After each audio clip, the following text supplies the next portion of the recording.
name is Sato, and I am an associate professor of neuroscience at the Federal University of the region of ABC, UFABC in São Paulo, Brazil. Currently, I coordinate the interdisciplinary unit for applied neuroscience and serve as vice coordinator of the undergraduate neuroscience program at this university. I am delighted to welcome to our second workshop organized in partnership with Brain Support, Brain Products, and NIRx. We were recently successful to obtain a grant to acquire a simultaneous EEG-fNIRS system compatible with TMS funded by the São Paulo Research Foundation, which motivated us to organize these two workshops. Thank you all for being here. And the topic of today is fNIRS TMS. Special thanks to our speakers, Dr. Maria Adélia de Aratanya and Dr. Elina Smeikina, both scientific consultants from NIRx. Please send all your questions. Keep your microphone muted, please, and send all questions via chat. The questions will be answered after the presentations, okay? So, Maria Adélia, the word's yours. You can start. Thank you so much for being here today. Sato, thank you very much for this presentation and also to inviting us to talk about fNIRS and the TMS. Let me just stop. I will share my whole screen, which has something. Good. Thank you everyone for being here. So, as Sato said, we are going to talk a little bit about fNIRS and fNIRS TMS. Sorry? Like just move to news because you know you can. Oh, good, I guess. Okay. So just a quick agenda. We will start talking a little bit about fNIRS. So just introduction to fNIRS and then introduction to data analysis. Since TMS does not interact too much with the optical signal, the analysis will be pretty similar. So that's why we're talking a little bit about this. After that, if we have time, we go through a quick Q&A session about the first part, and then we move to the second part where Dr. Elina Smeikina will give TMS overview and then talk about TMS, fNIRS, and then we can have another Q&A session. So this workshop is presented part by NIRx, and we are all here scientific consultants trying to understand the cutting-edge scientific knowledge and translate this into reliable high-end solutions. That's what we're doing, especially in the fNIRS and optical fields. We are present in more than 1,500 labs all over the world. And if you want to know more about fNIRS and follow us, you can follow us in the social media. We have at least once a month, we have webinars and talk about papers that are fresh. Good. So this is about us. We would also like to know a little bit about you. So here's a little poll. You can use this link, I guess. Elina, if you can put this link in the chat. So we're gonna put the link in the chat there, and then you can connect to this poll, or you can also connect via QR code, and we will make some questions. Do you have the link in the chat?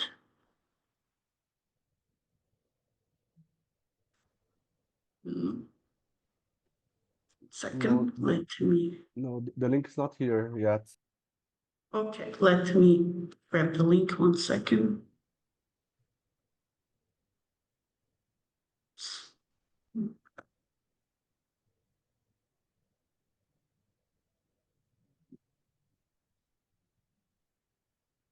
Yeah, thank you, Elina. Sorry, it should be there then.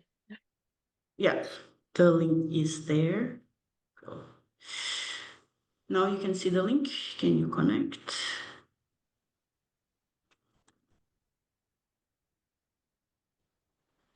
Okay.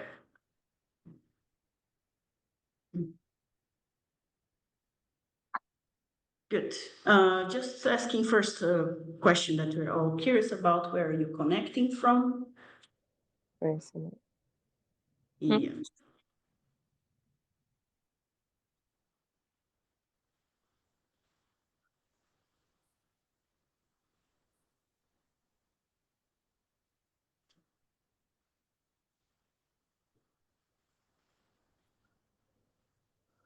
So nice. All over the world.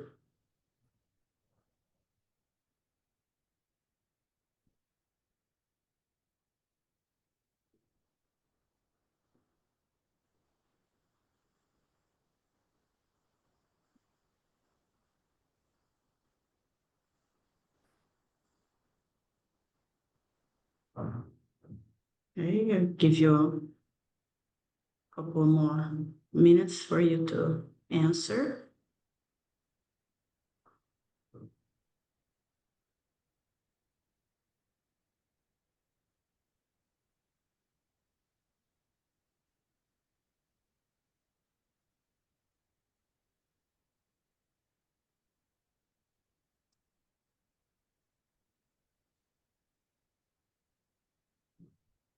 Ooh. Still some people answering. Nice.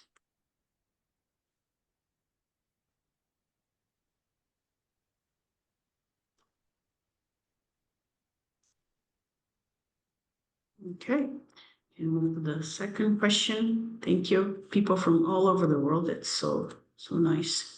Go to the second one. Okay, how familiar are you with fNIRS? You are very familiar. You understand everything. Moderate familiar. Not familiar at all. Never heard of fNIRS. It's nice.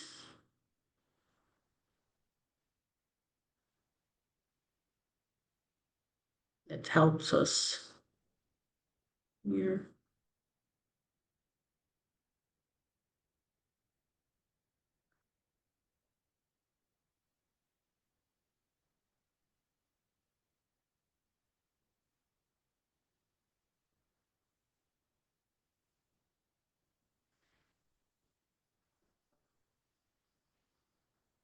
Okay, going to the next question. If you have used any other or are using other neuroimaging techniques.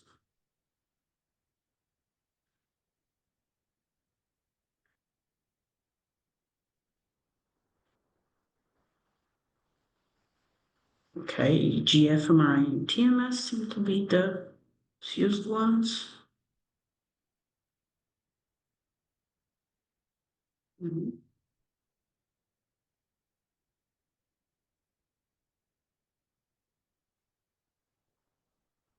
Just a little bit about your goals attending the workshop here today.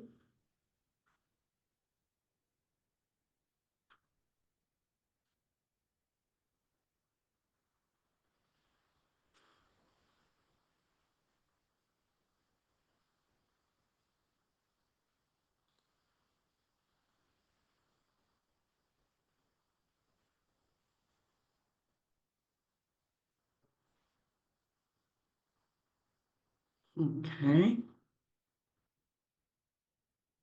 And just a little bit about after workshop additional resources you would like.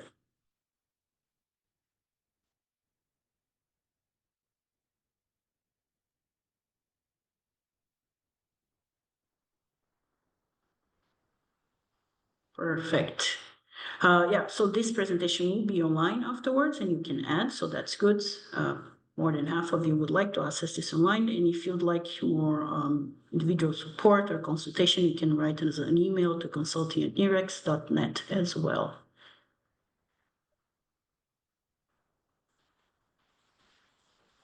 Just about your expectations on the follow-up there after the workshop. Yeah.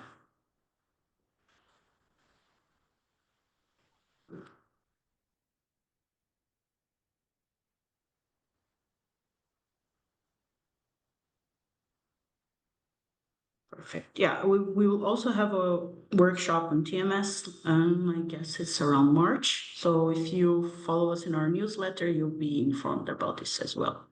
Perfect. That's it for the poll. Thank you so much for answering it. And now we know a little bit more about you too.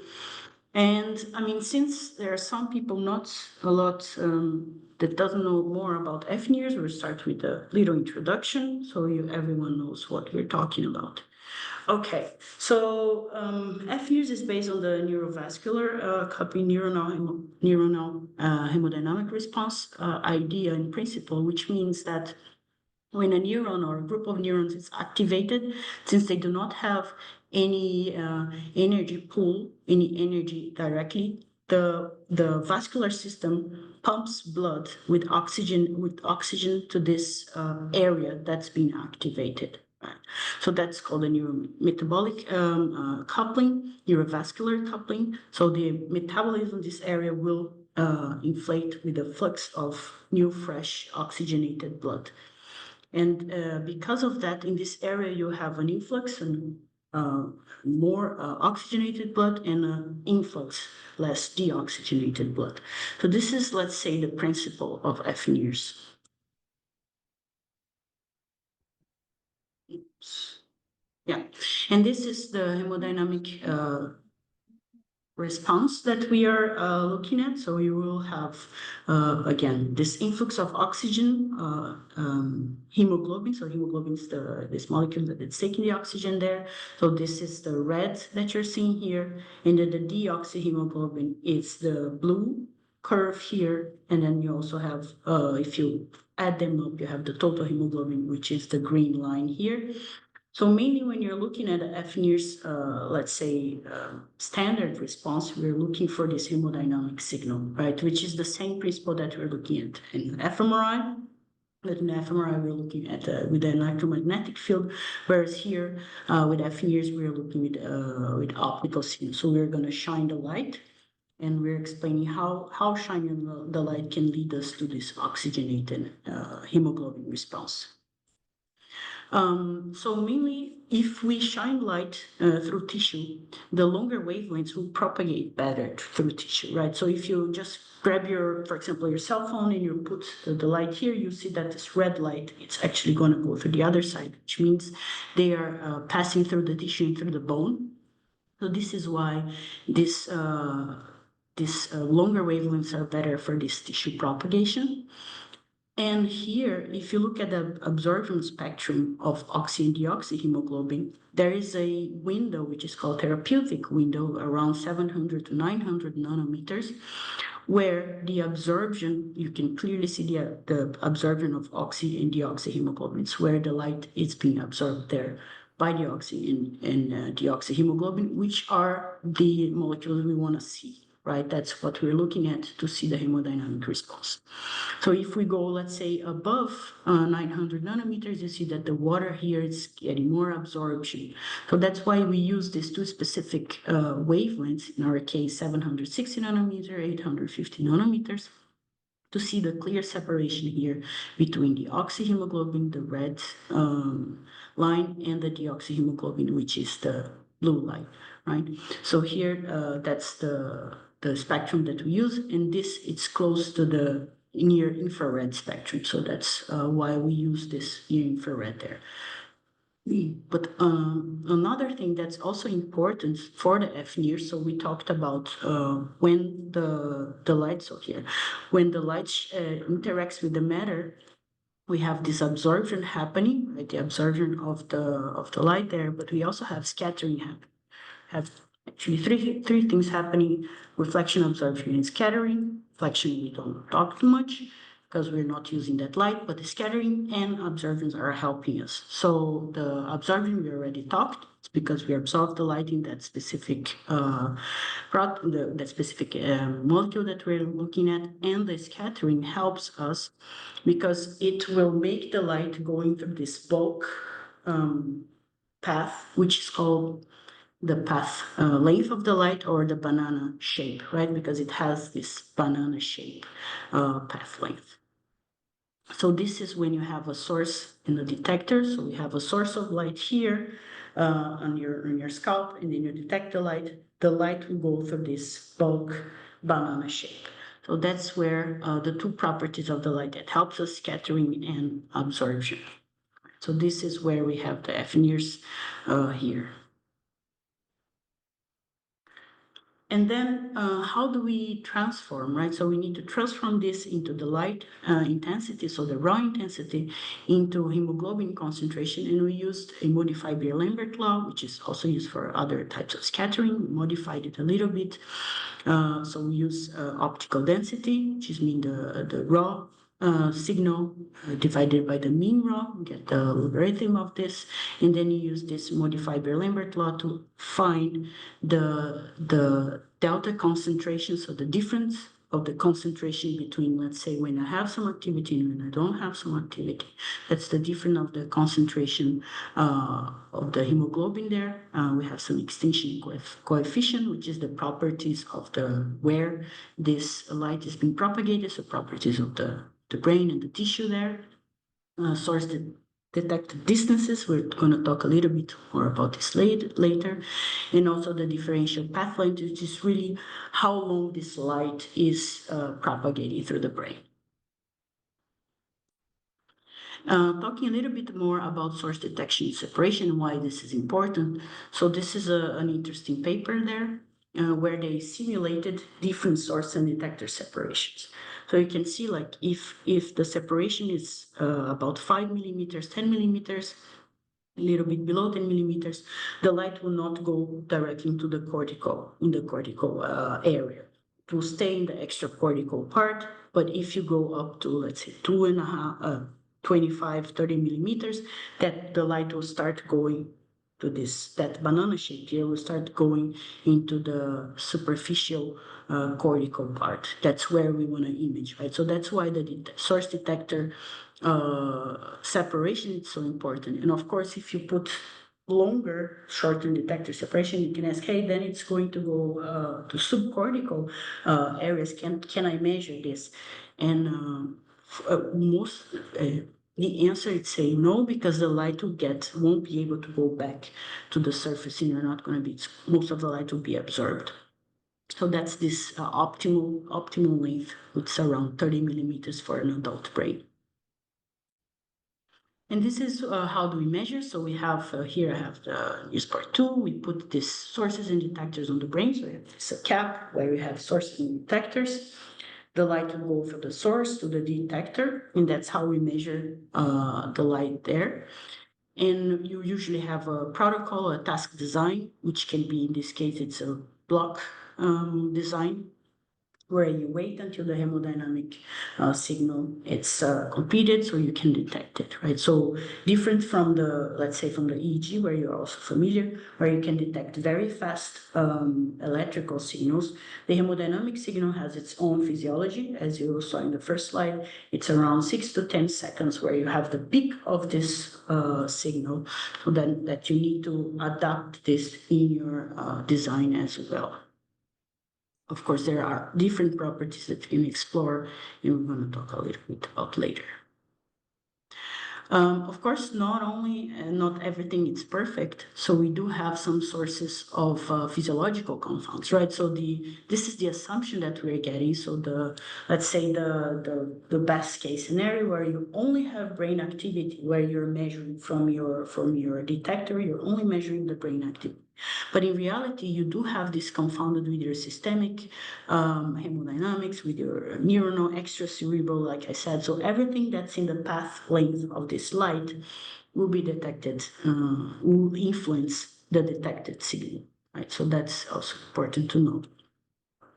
And one of the ideas of how to deal with these physiological confounds, it's usually short channel regression. So instead of having only one channel, which is 3 millimeters, that I get everything to the cortical, you add to it a short channel. So a short channel that it's below that 10 millimeters of length, that will make sure you only have extracortical activity there. So here it's a another way of showing it. So for example, here's the short channel detector, which only get through skin and skull, and then you have the long channel, which you have the brain activity together with it. And this short channel will then have all the respiration, cardiac, myorays, the main physiological confounds that you have in the signal, and you can use this to regress out or to clean your data better. You can have an idea here, for example, in this paper where they have before, you still have these toothpicks activity, and then afterwards you can clearly see the hemodynamic response there. This is our solutions for the short channel. So we do have, this is a source here in the middle and two small detectors, each on the other side, very, very close to the source. So it's 8 millimeters to make sure that you cannot get this cortical activity in there.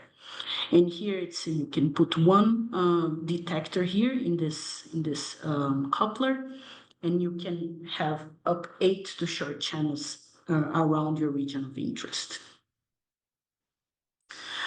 Another influences that you can have in the physiological signals, maybe you cannot get everything with the short channels, but you have other confounds.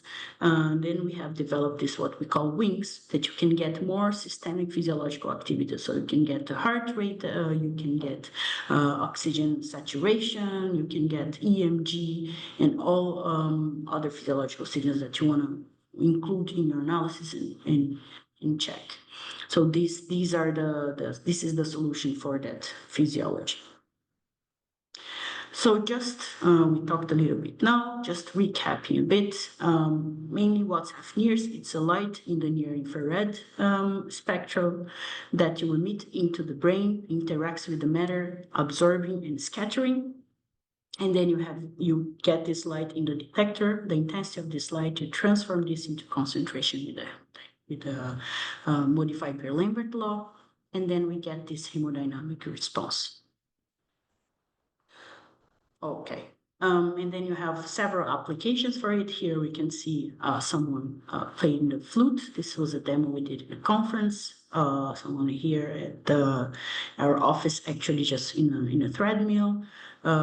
Here we are just doing some hyperscanning, so two people doing some interaction that you can use as well. And here it's inside of the fMRI, which is very, very similar. The technique is very, very similar to the fNIRS, and this is just one of our first systems over there. So there are some of the applications you can have with the fNIRS, and Elena will talk in a moment specifically about the TMS application. This is just for you to have an idea of our whole platform. So we're going to talk more about the NIRS 2 platform. We have some softwares for it, which is you design your montage, which means your sources and detectors, you can place them wherever you like on your region of interest, right? So where you want to see this difference in hemodynamic response, then you can design this within your site, you acquire with the Aurora, and you can analyze either with Satori or Turbo Satori. And for the hardware part, we talked about the NIRx wings, which is your physiological idea. You can also connect with another NIRs to get two people activity at the same time, also motion artifacts. We are going to talk more about the Borealis later, which is part of the TMS solution, and everything is synchronized via the LSL, the lab streaming layer, which is also very used in the EEG field, which actually comes from the EEG field. Good. So I will talk a little bit about the analysis, just an overview of the pipeline and how you can analyze your fNIRS data to give you an idea if you're not familiar with this field. So usually this is like the pre-processing or the pipeline for an analysis.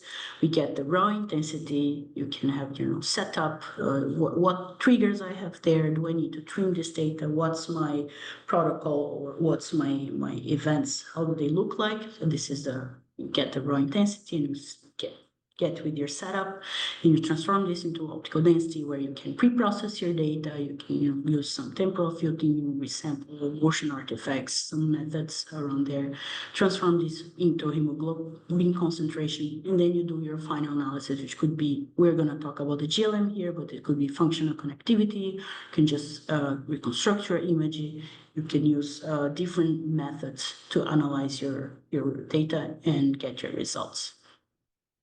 The first step, and this step, it doesn't matter what kind of analysis you will do later on, it's really checking your raw data, right? So usually in a good fNIRS signal, you see these ripples here, which are these fast changes, usually connected to the heart rate, and then you have this long changes here, which is more the myowaves and physiology. So when you look at your raw data, you can see all this to make sure you understand your raw data. This is an example in the story. This is an example in NIRS toolbox. Then you can assess the data quality. There are several ways to access your data quality. It depends on how you acquire this data and how you wanna check the data quality there. Usually, we use a lot of the CV, which is included in our software. You can also use the scalp coupling index with the Phoebe, for example. There are a lot of ways that you can access and see if this data it's a good quality data, not only just look, right? And then again, I'm going to talk about the physiological confounds because that's part of the, let's say, part of the analysis, part of how do you have to deal with this analysis and how do you usually deal with that, right? So you can use, for example, filtering, frequency filtering. You transform from the time domain, you transform to frequency domain, and then you can see most of the frequencies that are there confounding your data: heart rate, breathing rate, microwave simulation, stimulation frequency, or where you exactly want to see this. Again, for the heart rate, breathing, you can also use the wings, so you can get this data as an independent variable there, right? These are things that you can use, for example. Oops, sorry. And then you can also clean this using the frequency domain if you want to. And then we also have this extra motion artifacts. If you have motion artifacts in your data, again, you need to check your raw data, see if you have motion artifacts there, or what kind of artifacts you have in your data. You can use some paths to clean your data from these artifacts. One of the paths is using some pre-processing, spline, PCA, wavelet. There are some papers comparing those methods. There's also a paper from the SF-NIRS community showing a little bit of the pipeline that you can use. And you can use the analysis methods using the robust regression, which is more on the statistical side, trying to work on the residuals of the assumption you have for your GLM, where you can use some pre-whitening to reduce this physiological effects. Instead of using some filters or pre-processing, you can do this in a more statistical way using this type of analysis. And then you use the IRLS to reduce the motion-induced noise. So there are two paths that you can use with your data, and also different toolboxes you can use with that. And then after cleaning your data, you go back and then you do the hemoglobin concentration again, do some measurements, use the modified Beer-Lambert law. And here you have the raw data, the mean of your raw data. And then you can assess this concentration, the delta of your concentration there. And then you can use, let's say, GLM. So we're going to talk about GLM here, more or less, where you can use the protocol. So if you have block design or event-related designs, the conditions don't have to have the same duration. The rest don't have to be the same, and you don't need the same number of conditions for both conditions. So this is a very used analysis for the fNIRS, for example. One way of analyzing it. And then mainly with the GLM, what you do, you use your canonical HRF, so the HRF that we want to have, and then the stimulus function, which means your events, and then you predict the response, the response when you have there with your design matrix, and you put into this linear module here, where we'll get the beta, the coefficient. So it means how good your data will fit into this model. That's the main idea of the GLM. And then with this beta, you have a map of betas or where your data will fit better this model, for example.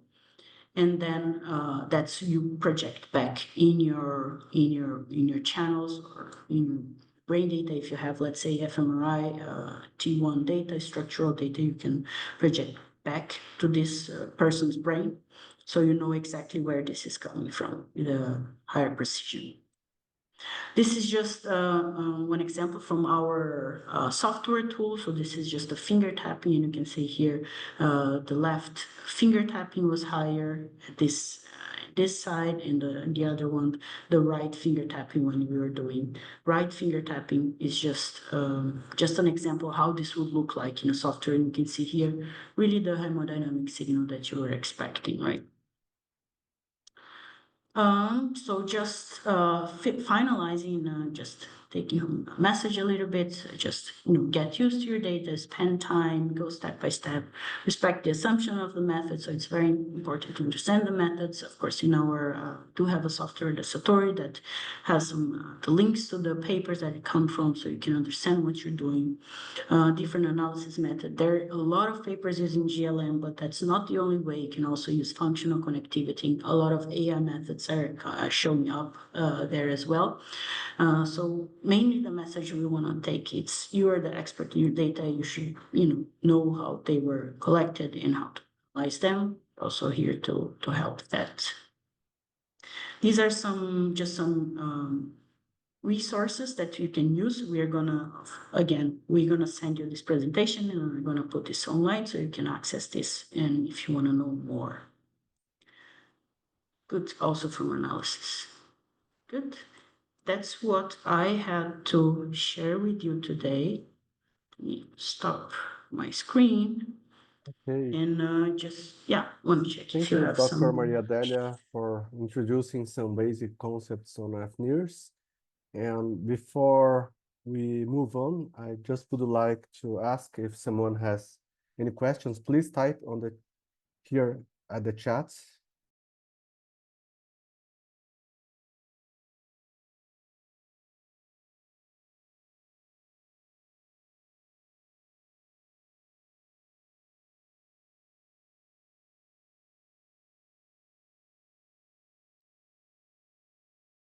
Well, we will have more time in the end for further questions, but it seems that your presentation was very clear, Maria Delia. There's no questions. So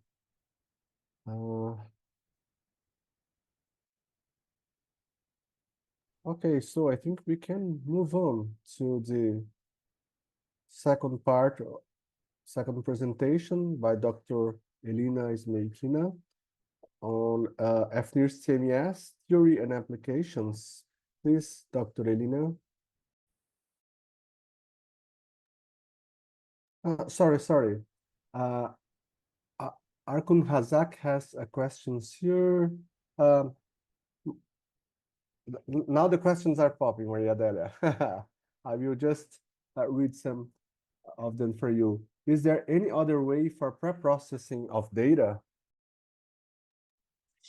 Yes, these are the two main ways, so to say. So the pre-processing filters or PCA and wave-length filters. So there are some ways that you can pre-process your data. And then the second method, which would be the robust regression. These are the two different ways, but within this you have several different methods and ideas that you can use. But these are the two main, and let's say the main published as well.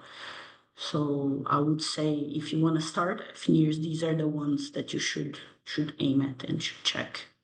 But there are new methods popping in every, let's say, every methods paper. Okay, there are some more here from Jack Zhang.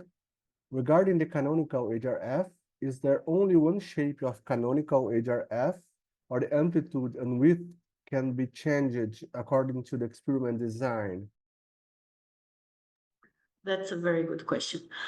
Usually, we use this canonical HRF, but you can use different shapes. So there are some pre-processing that uses, for example, Gaussian, multiple Gaussian shapes that you can really shape into your HRF. There's also a way that you can use that participant's HRF. So you do some kind of activity to understand that participant's HRF, and then you can use this to feed into your model, in your GLM model as well.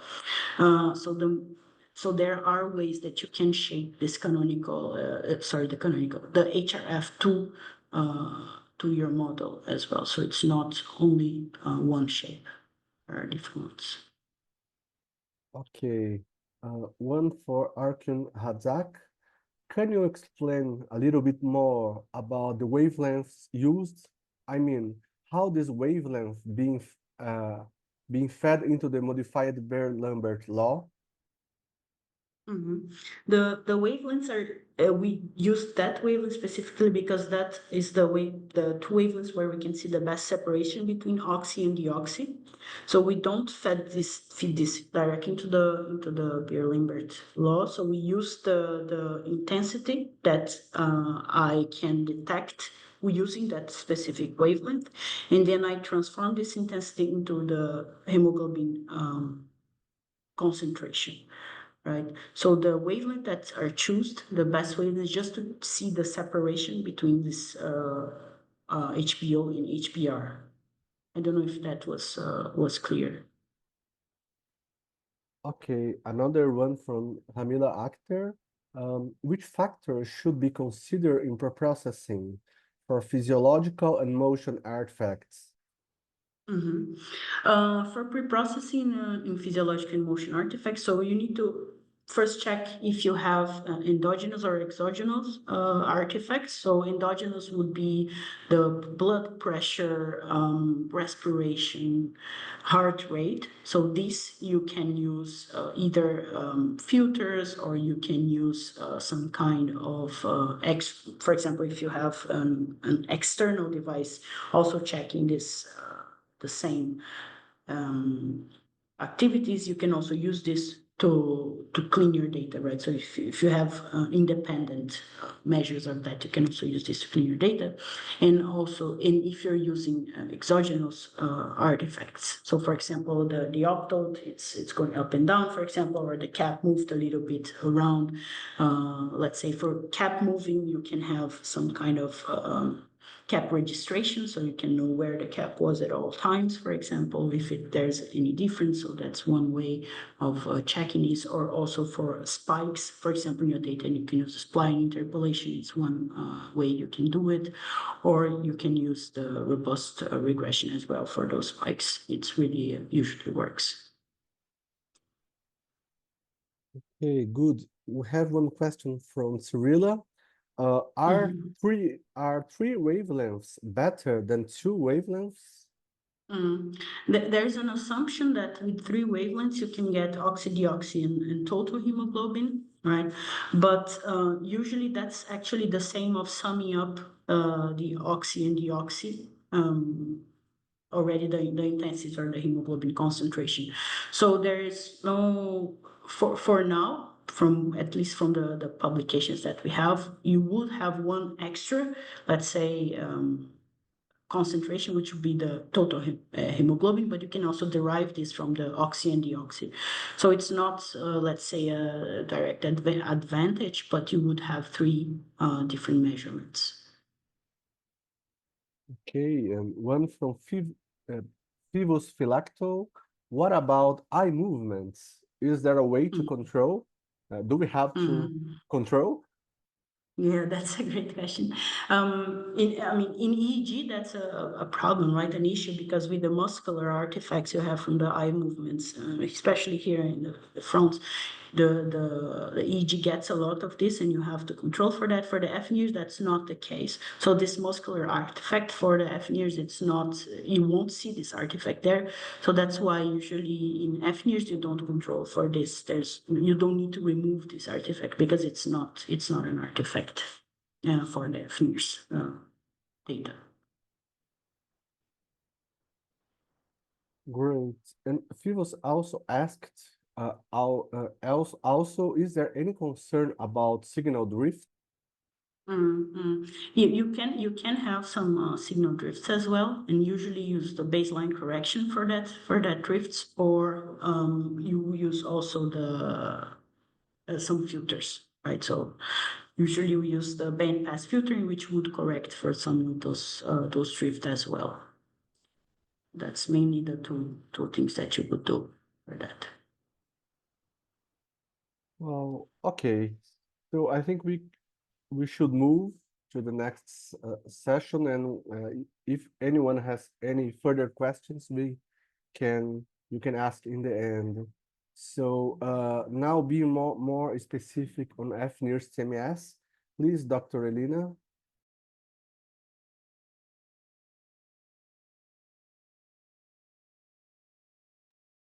Hello. Can you hear me well? See my Yes. screen probably, right? Yes, we can hear you and Alright. see your screen very well. Thank you. All right, perfect. So thank you very much for introduction and welcome everyone for this second session about TMS and fNIRS. So I would like to present you this fascinating combination of TMS and fNIRS and what this combination of both techniques can bring us into the brain research as well as the clinical application. So I really hope this session will Ya ortam sesi de geliyor. inspire you and will provide some practical knowledge in setting up your experiments. So let us start. So I want to walk through some basics of TMS and how we can combine it together with different neuroimaging techniques, and specifically why we want to combine TMS with them. I want also to focus on the TMS-fNIRS application, so give you a little bit of overview of what is happening in the publications, and then I will introduce you the hardware that we have in our company NIRx, and give you some technical considerations as well as tips and tricks for setting up the TMS-fNIRS experiments. And let us start. So TMS is a transcranial magnetic stimulation, and this is a non-invasive brain stimulation technique that is based on the basic principles of electromagnetic induction. So usually we apply a strong and brief magnetic pulse through the coil that we place position over the scalp. So depending on the brain regions that we want to target. The magnetic field in the coil generates the secondary induced electric field in the underlying cortical tissues. Application of TMS ranges from the clinical as well as some studies for the healthy participants to modulate and investigate the neuronal functions. The protocols of stimulation developed from the single pulse, where we apply short and strong pulse to probe the functions of specific brain regions. The timing of TMS, the pulses are quite short, so we are able to apply them in the repetitive mode at different frequencies. So we can use high frequencies, which are usually around 10 Hertz, and low frequencies are usually around 1 Hertz, and we can use them to increase or decrease the cortical excitability. And those changes were linked to the cortical plasticity in the brain. So at the moment, TMS is widely applied in different clinical, for different clinical groups, such as stroke rehabilitation, some multiple sclerosis, major depressive disorders, schizophrenia, addiction, and many others. So TMS, together with several other techniques such as electrical stimulation, which are TDCS, TACS, and some old-fashioned electrocompulsive therapy or brain cooling, they all form the so-called interventional approaches group of neuroimaging methods.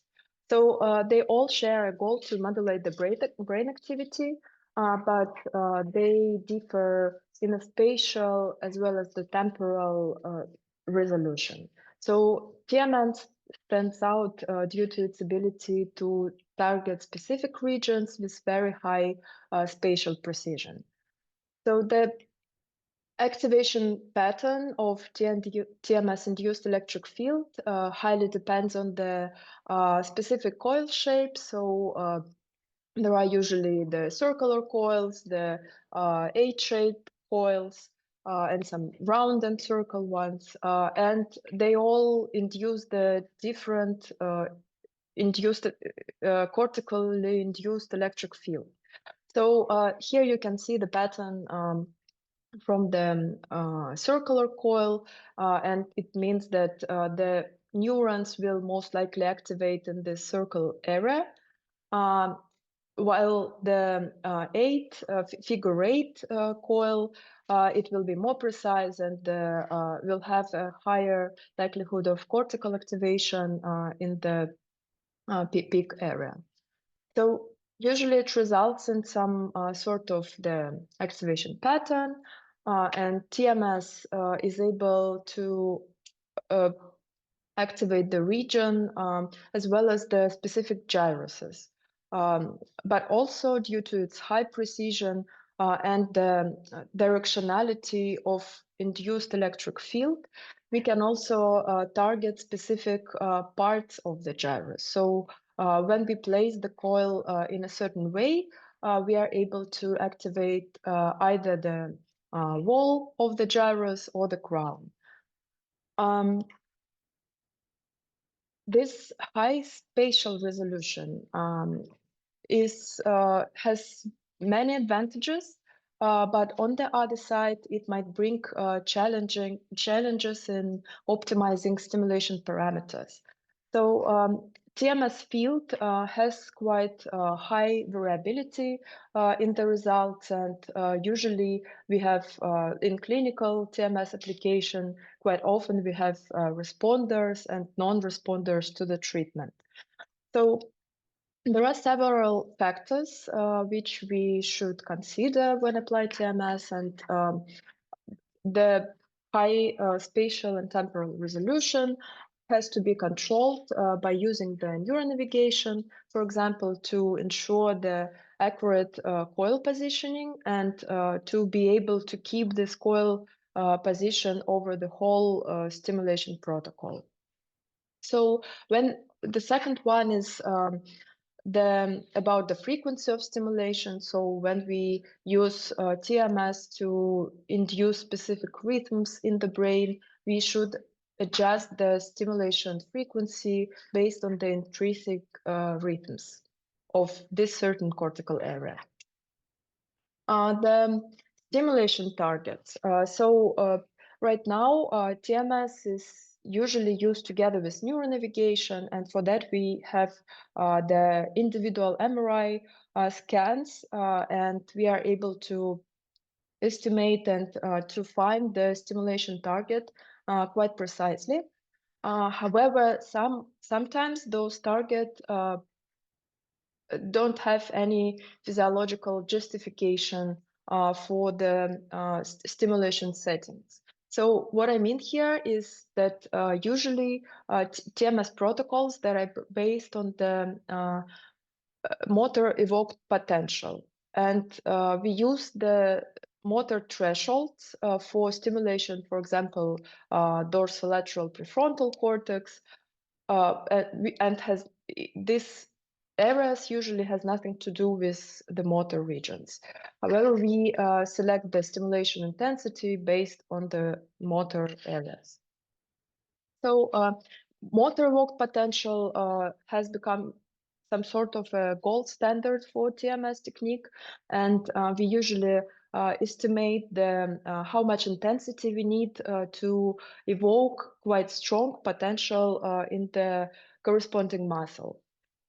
So we apply the TMS pulse, and at the same time we are registering the EMG, and we are able to evoke the potential. And based on the amount of intensity that we need to evoke the potential, we set the intensity for stimulation non-motor region. So this method is stable and reliable. However, the problem is about the stimulation, the non-physiological justification for non-motor regions.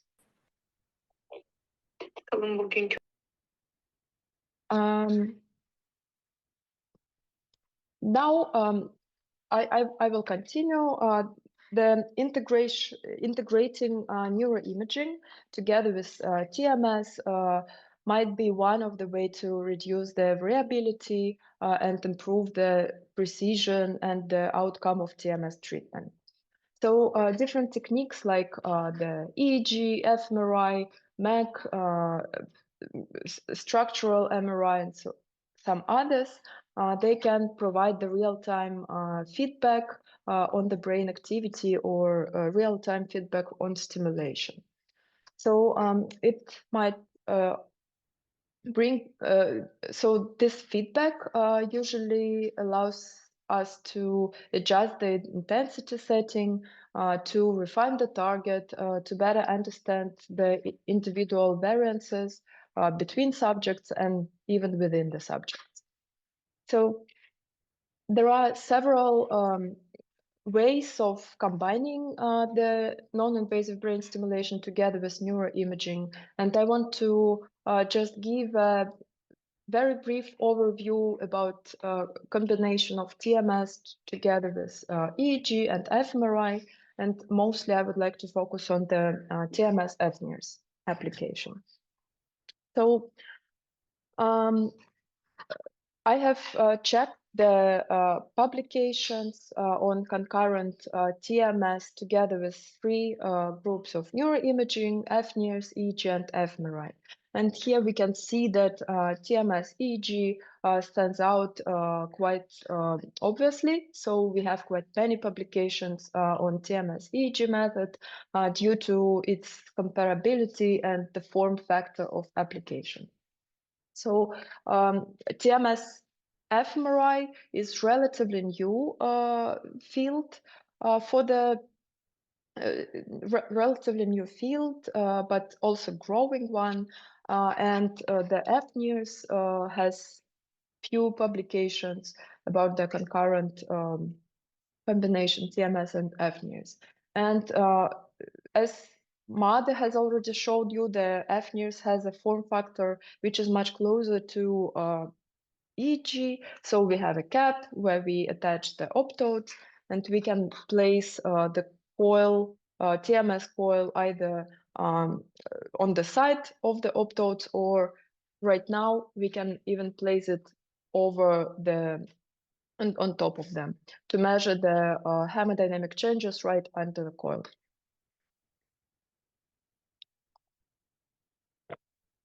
Here you can also see some first tries of combining TMS together with fNIRS, and the optodes were not really compatible with the TMS coils, and people had to adjust all the setup, both for optodes and for even change some shapes of TMS coil. So right now, here you can see the settings of TMS-fNIRS with our TMS solution for fNIRS, and the optodes are very low at the moment.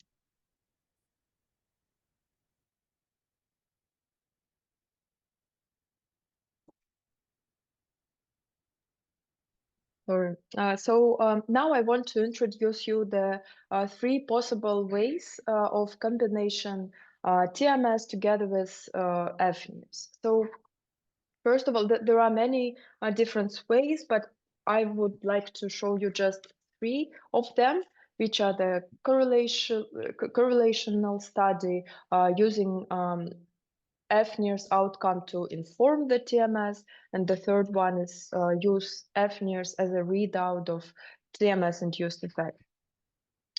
So usually when we have the TMS stimulation, we have an outcome based on some clinical and behavioral measures. We can measure the MEP parameters or induce some other readouts like the TMS-induced phosphines, some LTP, LTD-like effects.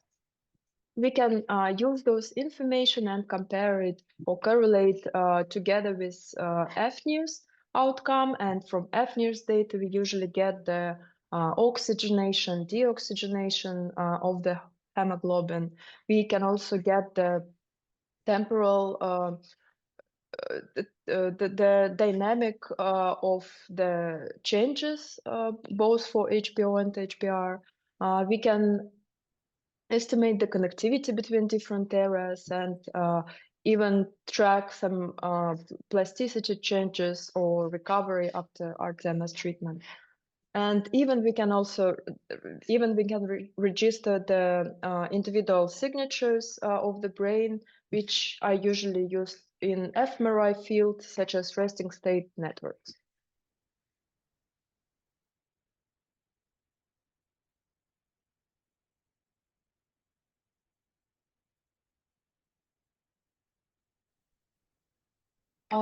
So first example of correlational study that I want to show is from 2023.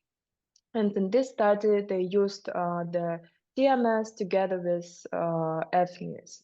So they did a consecutive study. So first they stimulated and then they record the fNIRS data during the verbal task. And they induced 26 patients with depressive disorder. They used the classical protocol for depression treatment, which consisted of 20 sessions of RTMS, which was applied over the left dorsolateral prefrontal cortex at a 10 Hertz frequency. So after TMS, they accessed the Hamilton score, and they also record the fNIRS changes of the oxygenated hemoglobin. And here in this study, because of the variability of the response of the patients, they used not really trivial oxygenated hemoglobin peak as people usually use, but the area under the curve. And they used it as an integral value. So first of all, what they found is that fNIRS could successfully separate the non-responders and responders group. So we could not see it with the they could measure it with the clinical scale, and the increase of hemoglobic changes, it was associated with the improvement. What was also interesting from the results is that the improvement was also associated with the increase of hemoglobin changes. So the improvement they evaluated as a clinical scale. So as a result, they got that fNIRS could predict how the patients will react to the treatment, whether they will improve or not. So they concluded that fNIRS can serve as a potential biomarker for monitoring treatment responses.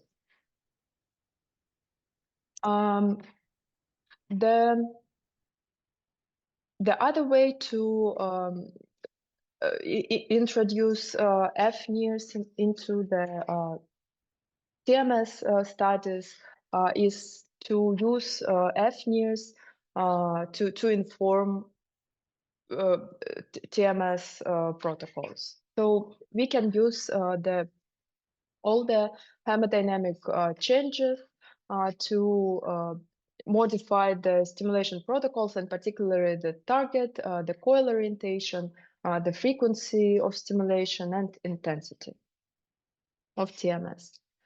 And one of the example of the study that used fNIRS for informing the TMS was from Thomson. And with TMS, we can use the different angle of coil positioning. And they tested the concurrent TMS-fNIRS by positioning the coil 45, 135, and 225 degrees over the target. And they recorded the hemoglobin, the oxygenated hemoglobin changes right under the target, and found that the hemoglobin changes were increased when they specifically positioned coil as 45 degrees, which in one sense is very much aligned with what people usually do in the clinic. So that's the most standard protocol to position the coil 45 degrees. But we can use this information and the hemoglobin changes to find the specific coil angle individually to different patients.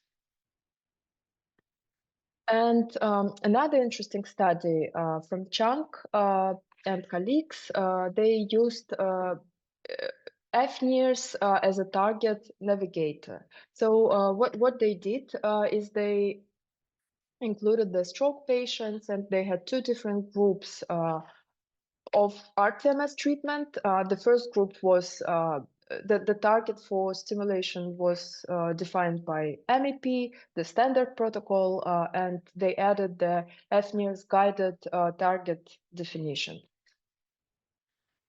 They found that the fNIRS guided hotspot was around 5 millimeters apart from the MEP guided hotspot, and it seems to be not so far. However, with fNIRS guided hotspot, it was obtained for all the patients, even those who didn't show a reliable MEP response. So fNIRS can also increase the, can improve the amount of subjects that you enroll in the study. The effect from stimulation was estimated during different behavioral scales, and they found that fNIRS navigation achieved a better outcome in several parameters, particularly in elbow strength comparing to MEP guided method. And the last but not the least way of combination is using fNIRS as a readout from TMS studies. And this is all previous studies that I showed you were also some kind of readout for from TMS. But you can use the data from different brain regions, not necessarily only under the coil, but also in some distal regions of the brain. And to have a bigger picture and better overview about how we can use fNIRS together with TMS, I would encourage you to check these 3 reviews about fNIRS and TMS combination. So I would also like to add a couple of words about the combination TMS together with EEG and fMRI, because those are very well established methods, and we can use the data from TMS-EEG and TMS-fMRI research and translate it for the TMS-fNIRS. So we know very well the TMS evoked potential is quite well studied. So we know that EEG is able to capture all the muscle activities as well as the audio evoked potential and any other physiological changes after TMS. fNIRS data, they are they do not interfere with TMS pulse. Therefore, we have just a clear picture of evoked potential. And EEG can bring us some insights about the cortical excitability of non-motor regions, as well as the oscillatory characteristics of the targeted region. We can also register some traveling waves using the EEG and more complex and integrated readouts reflecting the state of the brain. TMS-EEG is a relatively complicated experiment in terms of the setup, and we had the previous session and we could see how many challenges TMS-EEG combination has, and particularly because the nature of the signal, so the magnetic field of the TMS disturbs the EEG signal. There are multiple ways how to get rid of those artifacts. However, the data cleaning and the setup might be relatively challenging.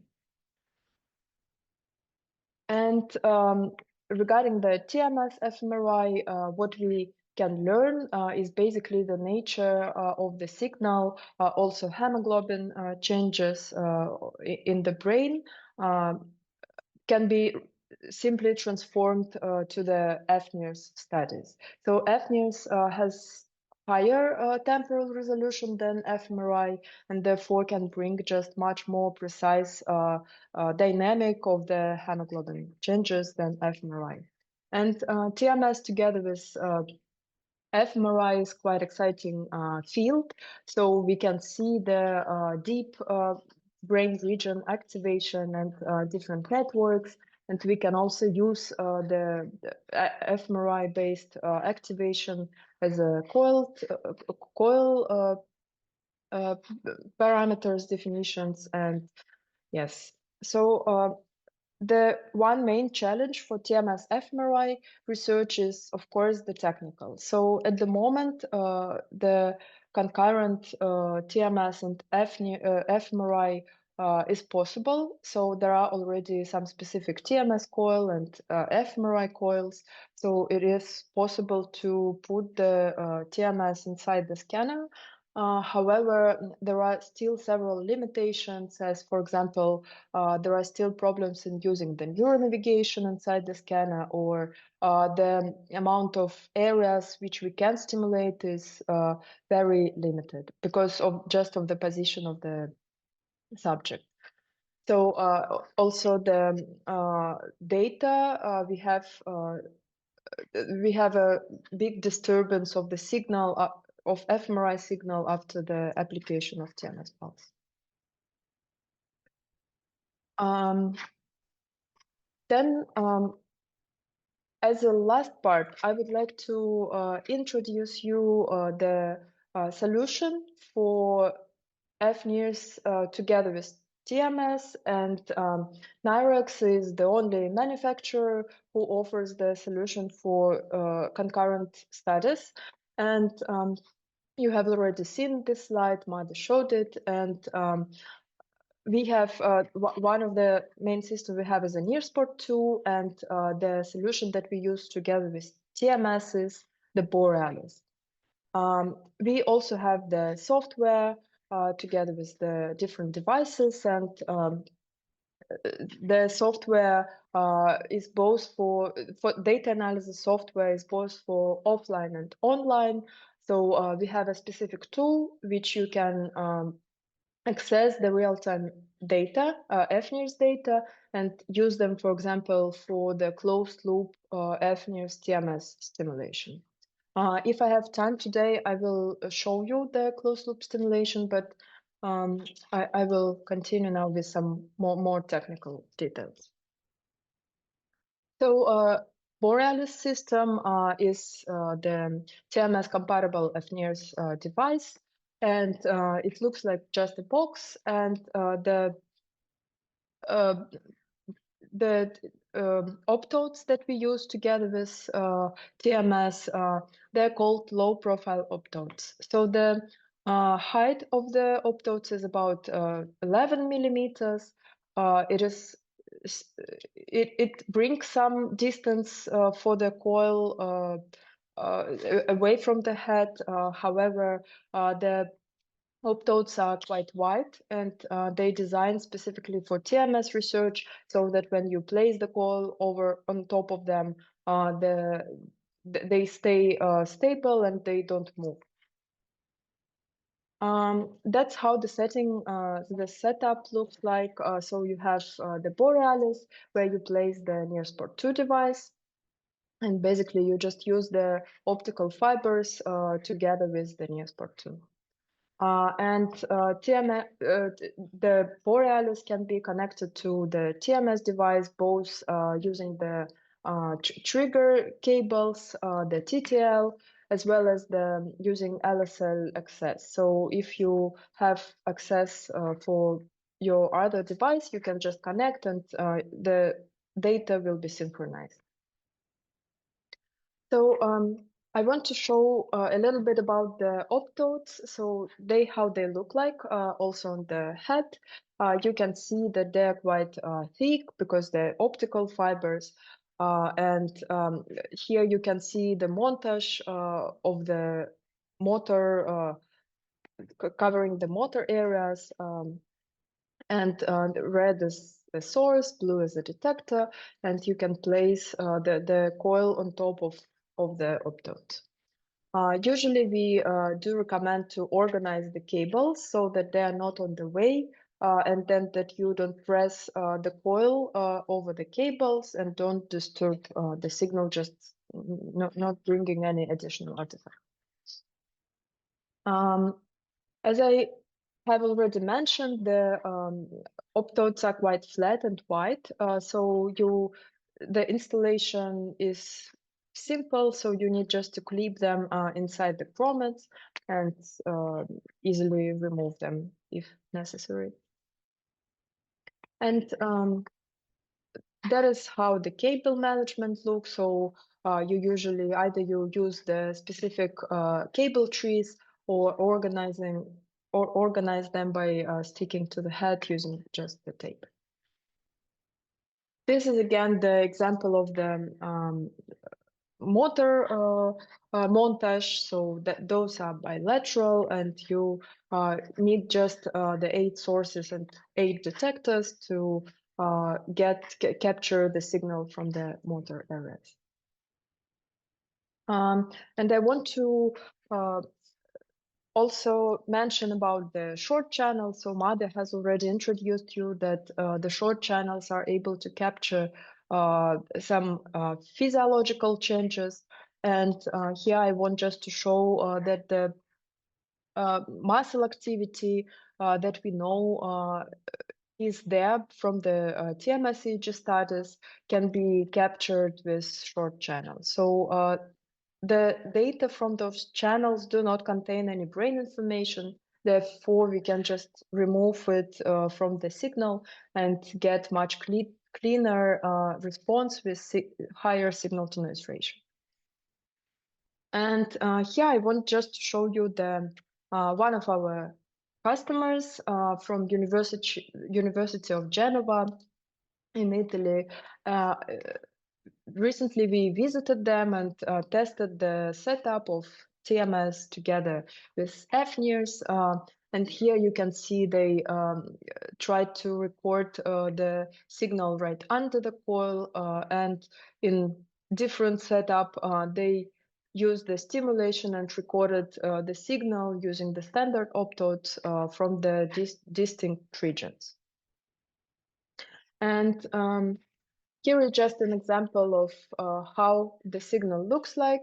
Sorry for the quality of the picture, but here you can see clearly that the signal from one of the channel under the stimulation, it looks quite stable in a sense of the artifact. So as a black line, vertical line, you can see the TMS stimulus, and the red is the hemoglobin changes.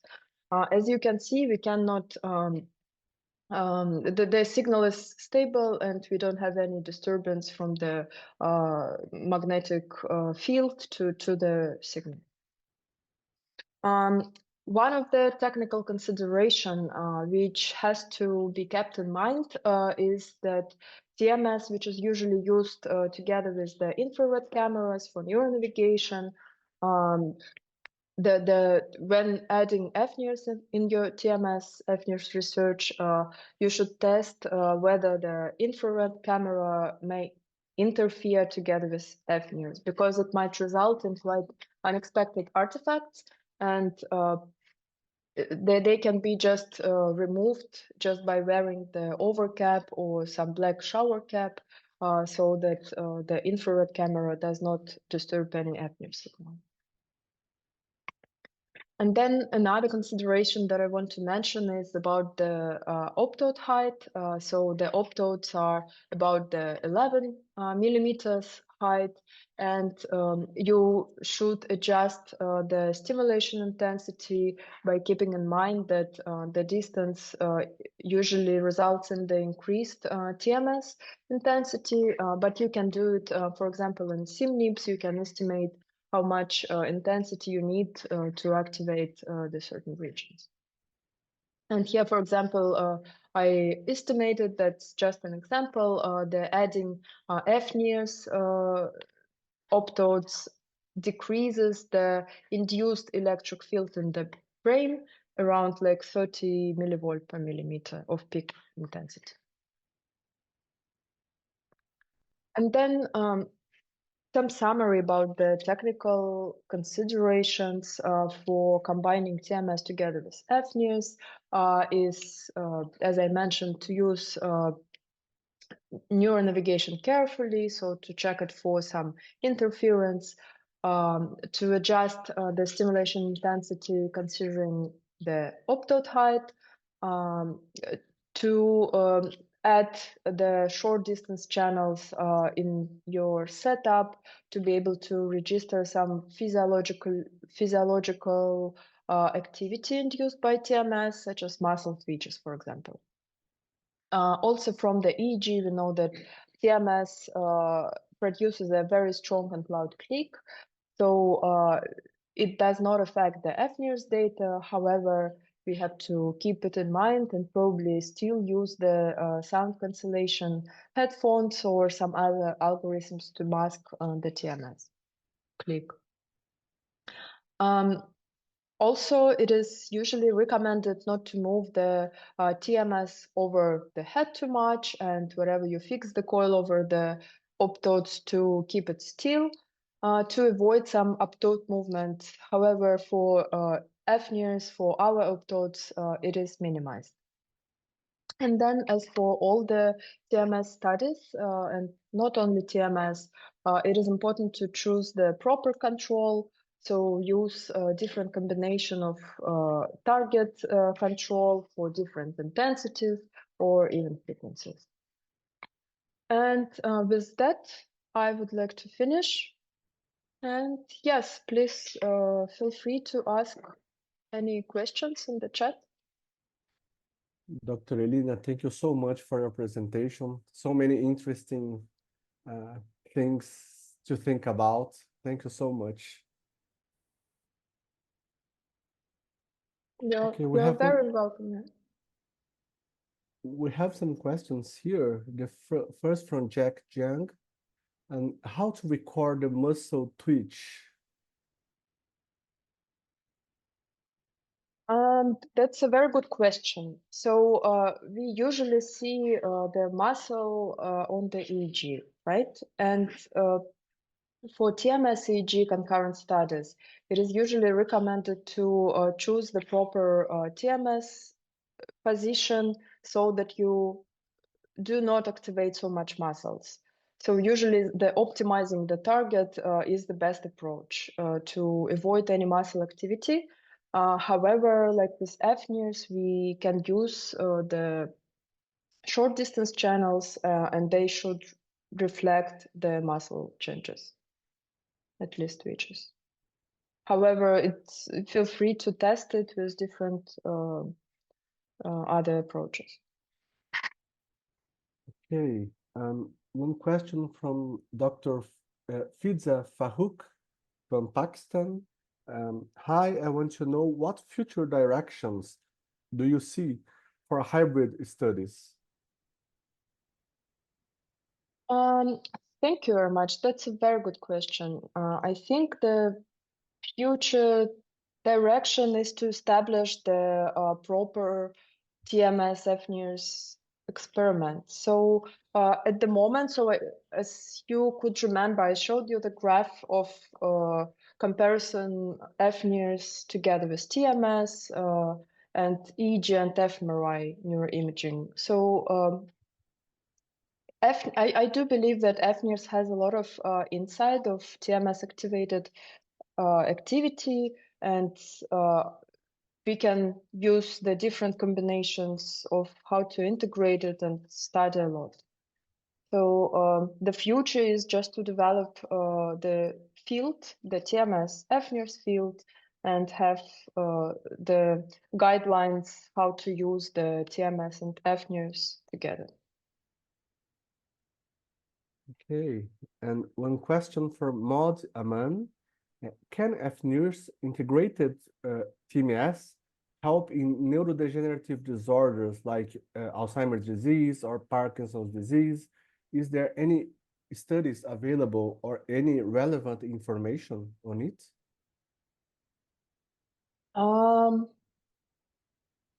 Yes, thank you for the question, Maud.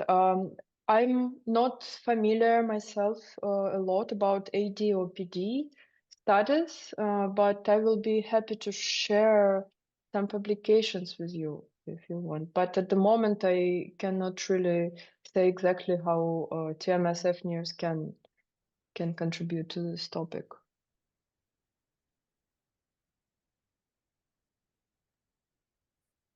Well, I have one question, Dr. Elena. Yes. First, actually, I've been using NIRx products since 2015. And actually, this is the first time I could have more details on the Borealis system. And thank you so much for it. Could you just elaborate a little bit more on this interference, the recommendations to avoid the interference of the neural navigation systems and the fNIRS signals, please? Because we know that mainly for publication, using this neural navigation system is somehow crucial in order to assure publication. So any recommendations would be really welcome. So I think, as far as I know, I haven't tested myself a lot of neural navigation systems, but they all use different infrared wavelengths. So it is important to test it before, so just to see whether they interfere with fNIRS or not. And there might be just the case that they do not interfere at all. But if you see some artifacts or some patterns, it's necessary to use the black overcap, which will block all the near-infrared signals from the camera. Okay, great, thank you. Arkin Hadzak has a question here. What is the long-time impact of TMS? Can patients get cured from neurological disease using TMS?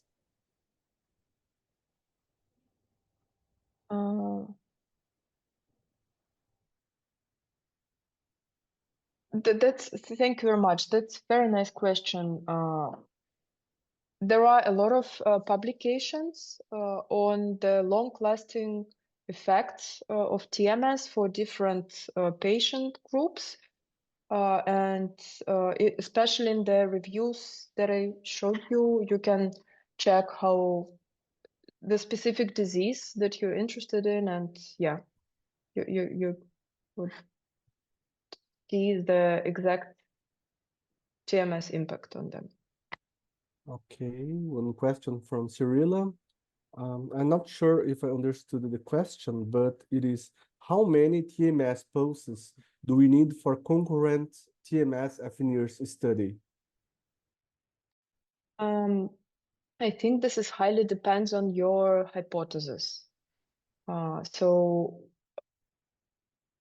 It depends on whether you want to see the TMS evoked some sort of activation, or if you want to test some protocols and in different, like, for example, the cognitive studies or patients. So I don't have just one answer for this. You are, I don't know, you're very welcome to test how many would be the most reliable for your exact hypothesis. Jack Jang has another question. Is there somebody using the image signal as a regressor to remove the muscle twitch effects on fNIRS signal? Unfortunately, I'm not sure about this. So I don't think there are so many people using TMS-fNIRS at the moment. And EMG, using EMG as a regressor, I think that's a very good idea. So in general, so it probably might work. Okay, Phoebus has a very interesting question here, which is, given the temporal dynamics of the hemodynamic response function, how much time should we leave between pulses? And how can we best align the TMS pulses with the underlying response?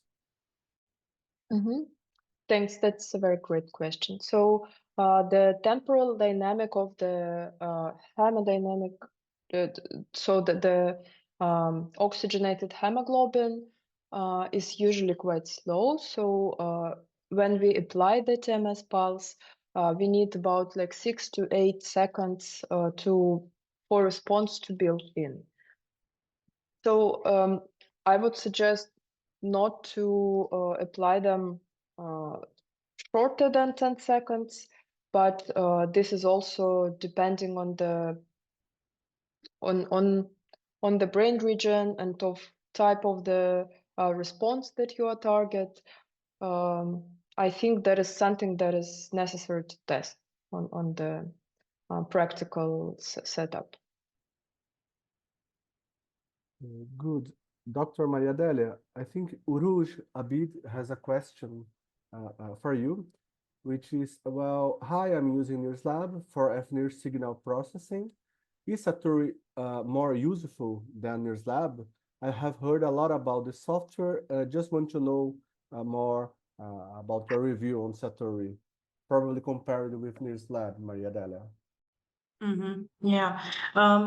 Yeah, so NIRs, it's our, let's say, older analysis platform. It doesn't have all the necessary tools for analysis. So definitely Satori is it's more useful and more up to date. So for example, in the NIRS you cannot use short channel regressions and other things like that. So the Satori, it's definitely more useful and more up to date with the newest analysis technique. We would definitely recommend the Satori there instead of the NIRS.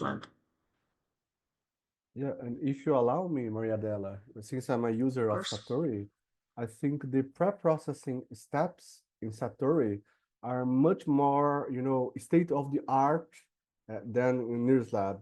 I think the NIRS updates were, I don't know if they are until live until now, but what I know is that Satori is always improving and implementing this new and state-of-the-art methods for not only for the data analysis, but also for pre-processing the data. And one question here from Kutluhan Mahmat. I have a question about TMS excitability. Do you know any study showing TMS excitability does not reduce from beginning to last part of the experimental session or across time, or to show its repeatability?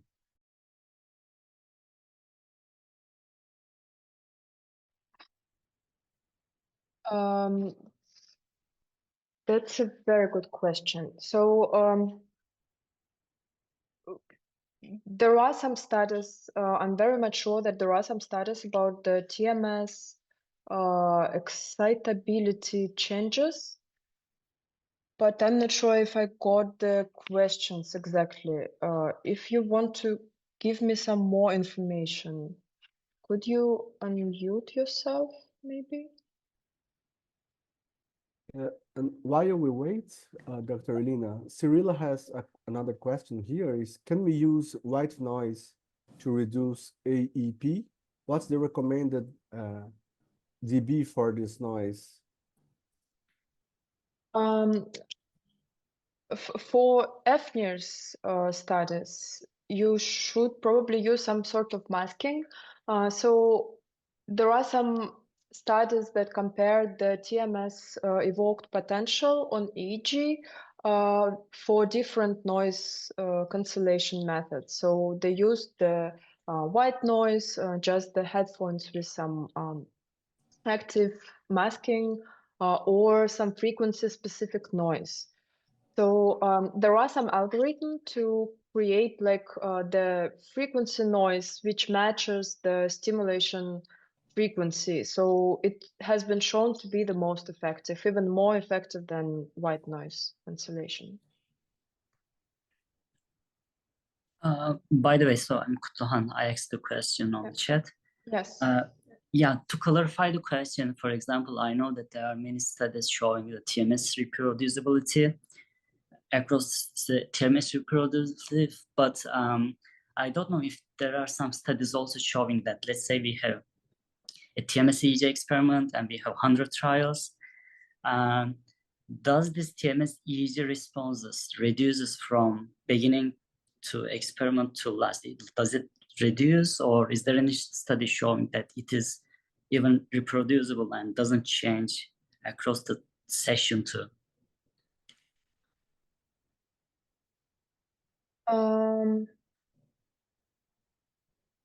I think I'm not really sure if there are any studies like this, and especially about TMS-fNIRS. So probably yes, for it's there is still a big field to be studied. So I'm not really sure that there are anything like this exists. Okay, thank you. Good. Any more questions?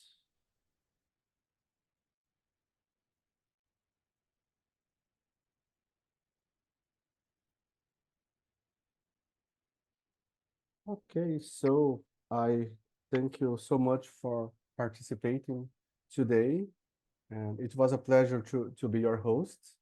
And thank you again for Dr. Maria Delia and Dr. Elena. Thank you so much for your presentation, and we keep in touch.